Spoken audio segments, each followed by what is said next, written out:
ایک بات میں بار بار دیکھتا ہوں، میں اکثر ابھی ہمارے چچا ہیں حافظ اسرائیل صاحب، ان کی بیٹی کا نکاح تھا، ملیر کوٹلہ میں گیا تو نہایت سادگی سے عورتیں پردے میں ایک طرف تھیں اور مرد ایک طرف تھے، آرام سے زمین پہ بیٹھا، دسترخوان لگایا، ہزاروں لوگوں نے کھانا کھایا، آپ اپنے گھر ہم اپنے گھر۔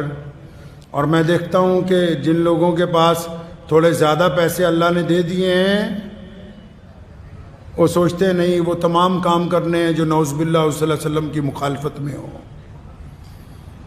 وہ تمام کام کریں گے۔ ایک بات آج میں تھوڑی کڑوی سی ہے لیکن سن لیجئے، اللہ تعالیٰ شفا دیں گے، آمین، زور سے کہہ دو آمین، بیماری دور ہو جائے گی انشاءاللہ۔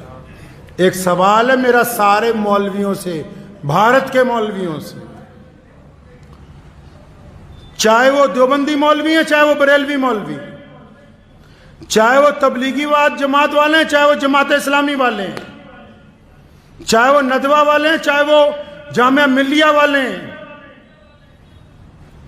جتنے بڑے بڑے دانشور مسلمان بنے پھرتے ہیں، ان سب سے سوال ہے کہ یہ جو اب عام شادیاں مسلمانوں کی ہوتی ہیں جن میں تم ڈی جے لگا کے ڈھول بجا کے اور وہاں رقص و سرور کی محفلیں منعقد کی جاتی ہیں، اور آپ جیسے بڑے مسلمانوں کے چودھری جن لوگوں نے وقت بھی لگایا، جو اپنے آپ کو خواجہ اجمیری کے سجادہ نشین بھی کہتے ہیں، جو اپنے آپ کو اہل سنت والجماعت کے جانشین کہتے ہیں، جو اپنے آپ کو علماء دیوبند کے وارث کہتے ہیں، اکثر دیکھنے کو ملتا ہے کہ جتنی غیر شرعی شادیاں ہیں یہ اپنی داڑیاں لے کے وہاں صوفوں پر بیٹھ کے آرام سے مرغا بریانی کھاتے ہیں۔ کیا تمہاری غیرت تمہیں ایک دفعہ نہیں چنجوڑتی کہ رسول اللہ کے حکموں کی کھلی خلاف ورزی ہو رہی؟ کیا تمہارے دل میں ذرہ برابر بھی شرم نہیں، ذرہ برابر غیرت نہیں آتی تمہیں؟ کہا مفتی صاحب نے، کہنے لگے میں گیا، لڑکی کو پوچھا کہ تمہیں فلاں کے ساتھ نکاح میں دے دیا، یہ گواہ کھڑے ہیں، یہ وکیل کھڑا ہے، تجھے قبول ہے؟ لڑکی بولتی نہیں۔ فرمایا 3 دفعہ پوچھا، لڑکی بولتی نہیں، تو سارے مفتی مل کے کیا کہتے ہیں کہ اگر بولتی نہیں ہے تو اس کا مطلب رضامند ہے، دستخط کراؤ، نکاح ہو گیا۔ کیا ہے جی؟ رضامند ہے۔ شریعت نے کہا کہ اگر وہ شرم کی وجہ سے نہیں بولتی تو رضامند ہے، اور اگر رضامند نہ ہوتی تو بغاوت کرتی۔ تو میں ان سے پوچھتا ہوں، تمام لوگوں سے، سارے دینداروں سے، کہ تم جن مجلسوں میں اب جا کے بیٹھتے ہو جہاں گانے چل رہے ہیں، سامنے ڈی جے لگا ہوا ہے، ڈھول بجا کے بارات آ رہی ہے، تمہارے چہرے پہ ناگواری بھی نہیں ہے، تو اس کا مطلب تم رضامند ہو ان کے ساتھ۔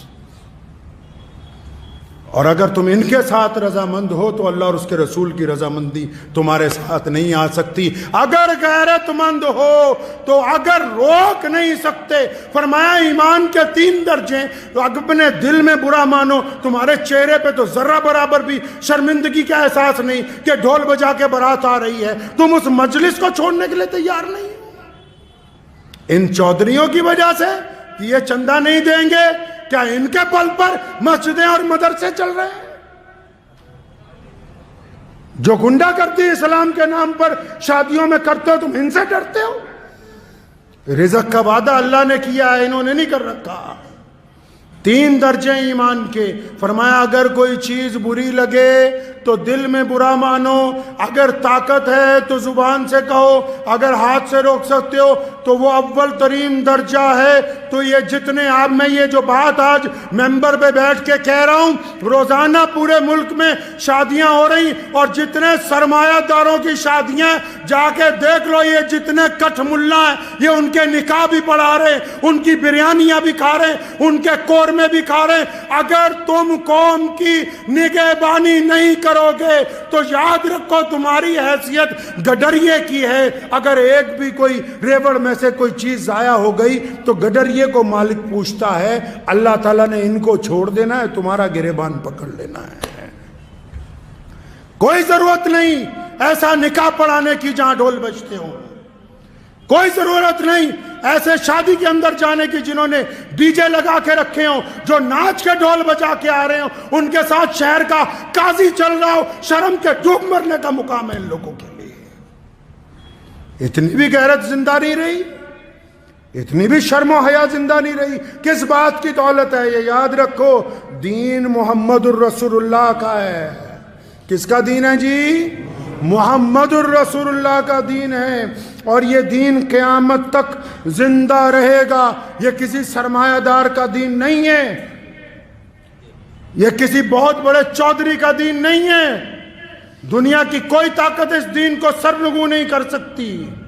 اس لیے پلٹیے اپنے رب کی طرف. اور آپ بھی سنیے جتنے عام مسلمان ہیں، اگر کسی شادی میں ناچ گانا ہو رہا ہے مسلمان کی، اور شراب پی کے کوئی آ رہا ہے، ڈھول بجا کے بارات آ رہی ہے، آپ اگر اس میں شامل ہیں تو آپ گنہگار ہیں. میں فتوے نہیں اکثر دیتا، لیکن یہ مسئلہ آپ کو اس لیے بتا رہا ہوں کہ رسول اللہ صلی اللہ علیہ وسلم کو یہ بات پسند نہیں ہے. رسول اللہ نے سادگی سے نکاح کا حکم دیا. عبد الرحمن بن عوف جلیل القدر صحابی، اربوں پتی آدمی، رسول اللہ نے فجر میں پوچھا عبد الرحمن یہ کپڑوں پہ لال رنگ کا داغ لگا. فرمایا یا رسول اللہ رات میرا نکاح ہوا تھا تو مہندی لگ گئی تھوڑی سی.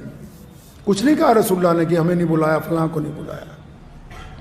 تو رسموں میں پڑ گئے جی، فلانے بھائی کو لے آؤ، فلانے چاچے کو لے آؤ، ماسڑ کو لے آؤ، یہ لے آؤ، وہ لے آؤ. اور یہ جو چھپ چھپ کے تمہاری اولادیں زنا کر رہی ہیں، کبھی ان کی طرف بھی دیکھو، ان کی طرف بھی دیکھو. خدا کے واسطے ان تمام رسموں کو چھوڑ دیجئے، اور اس جذبے کے ساتھ چھوڑنا کہ ہم مسلمان ہیں، انشاءاللہ تعالیٰ ہم اس غلط کام میں ساتھ نہیں دیں گے. کریں گے جی انشاءاللہ. ان مولویوں کو نہیں، باقی لوگ بھی. اگر کوئی چودھری اپنے بل پہ، اس کی اولاد اپنے بل پہ باجا بجوانا چاہتی ہے تو بجانے دو، اس کا نکاح پڑھانے کی ضرورت نہیں ہے جب تک توبہ کر کے اللہ اور اس کے رسول صلی اللہ علیہ وسلم کی رضا نہ حاصل کر لے. دعا کیجیے اللہ تعالیٰ مجھے بھی آپ سب کو بھی ان باتوں پہ عمل کی توفیق عطا فرمائے. وآخر دعوانا ان الحمدللہ رب العالمین.